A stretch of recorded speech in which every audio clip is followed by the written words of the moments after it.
ఒకనాడు కైలాసంలో పార్వతీదేవి దిగంబరి అయి స్నానమాడుతూ ఉంటే అనుకోకుండా శివుడు అక్కడికి వచ్చాడు. పార్వతీదేవి కంగారు పడి తనతో పాటు దిగంబరులై జలక్రీడలాడుతున్న యోగినుల మానం కాపాడడానికి శివుడి నేత్రాలను తన అరచేతులతో మూసివేసింది. మరుక్షణం బంగారు కాంతులీన ఆమె శరీర ఛాయ నల్లగా మారిపోయింది.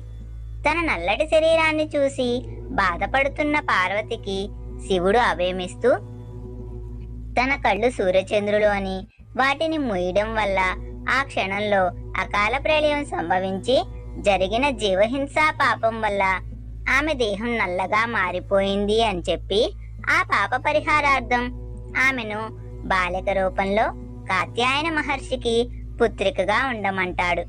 గౌరీదేవి కాత్యాయనుని పుత్రికై యుక్త వయస్సు రాగానే కాంచీపురానికి చేరి అక్కడ ఏకామ్రేశ్వర సైకతలింగాన్ని గాంచి అక్కడ తపస్సు ఆరంభించింది.